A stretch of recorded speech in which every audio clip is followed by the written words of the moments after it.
Normalmente, cuando pensamos en una subestación eléctrica, ¿qué vemos? Pues un lío de transformadores, torres, aisladores, ¿no? Pero, ¿y si os dijera que lo más importante para la seguridad es algo completamente invisible? Hoy vamos a descubrir esa ingeniería oculta que nos protege de un peligro silencioso. Todo esto que se ve, los equipos, las vallas, todas las estructuras, es, digamos, solo la mitad de la historia. Porque justo debajo, enterrada en la tierra, está la verdadera defensa. Una defensa contra un peligro que, como digo, es invisible. Y claro, esa es la pregunta del millón. Estamos hablando de un sitio donde fluyen miles de voltios sin parar. Un simple fallo, uno solo, podría convertir el suelo que pisamos en una trampa mortal. Entonces, ¿cómo se evita esa catástrofe? Para entender la solución, primero hay que entender el peligro, claro. Y ojo, no hablamos simplemente de tocar un cable pelado, ¿eh? La amenaza es mucho, mucho más sutil. El primer peligro se conoce como tensión de contacto. A ver, imaginemos la situación. Hay un fallo y de repente la carcasa metálica de un equipo o incluso la valla que rodea la subestación se queda con electricidad. Si alguien llega y la toca, su cuerpo se convierte en un camino directo para que esa electricidad vaya al suelo y el resultado, pues, es un calambrazo que puede ser mortal.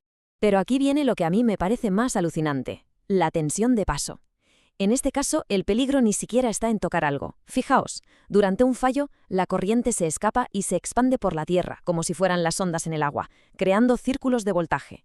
Si una persona tiene un pie en un círculo y el otro pie en otro, su cuerpo hace de puente para la electricidad. O sea, el simple hecho de estar de pie en el lugar equivocado ya es un peligro brutal.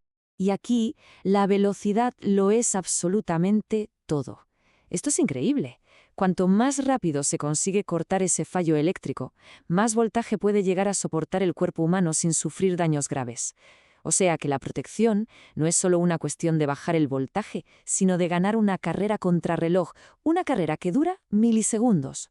Vale, ya hemos visto el problema. Es invisible, es rapidísimo y puede ser letal. Ahora vamos a la solución de ingeniería, que, bueno, es igual de invisible, pero es increíblemente eficaz. Y aquí la tenemos. La solución es la malla de puesta a tierra. Básicamente, es una red de cobre desnudo que se entierra bajo toda la subestación. Pero ojo, no es una simple rejilla puesta ahí sin más, ¿eh?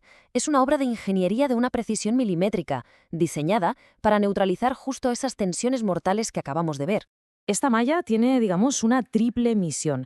La prioridad número 1, la absoluta, es la seguridad de las personas. Lo que hace es crear una superficie equipotencial, que, dicho en cristiano, intenta que todo el suelo tenga el mismo voltaje cuando hay un fallo. ¿Qué se consigue con esto? Pues minimizar a lo bestia las tensiones de paso y de contacto. Y además de paso, protege los equipos y le da un camino seguro a la corriente para que se vaya a tierra sin liar la parda. Pero ¿cómo se diseña algo así? Porque claro, no es tan fácil como enterrar unos cuantos cables y ya está. No.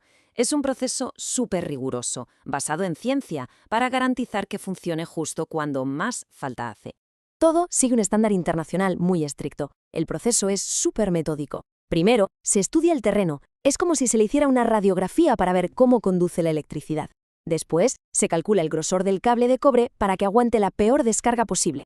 Luego, se diseña el patrón de la malla y, por último, la prueba de fuego. Un montón de cálculos para asegurar que, en el peor escenario imaginable, la gente estará a salvo.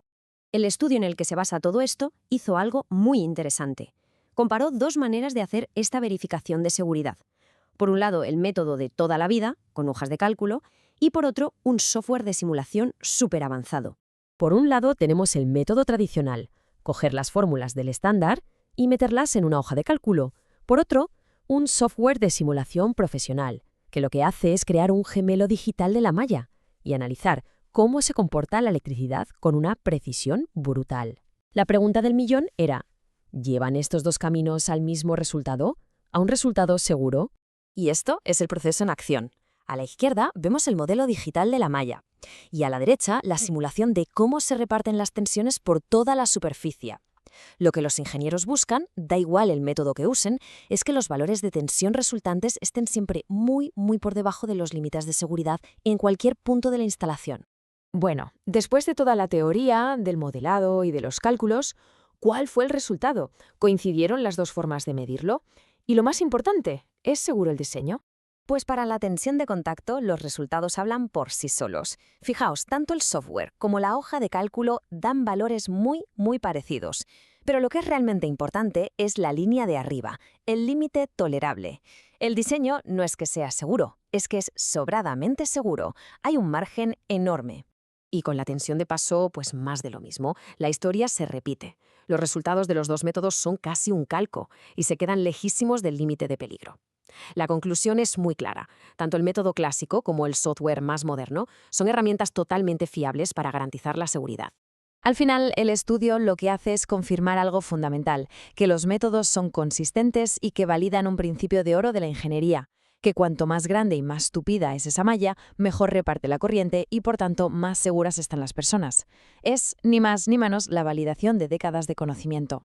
Y al final todo se reduce a esto. Toda esta ingeniería súper compleja, los cálculos, las simulaciones, todo tiene un único y simple objetivo: proteger vidas. Así que la próxima vez que veamos una subestación eléctrica, recordemos que su guardián más importante es invisible, está ahí, bajo tierra, listo para actuar en un abrir y cerrar de ojos.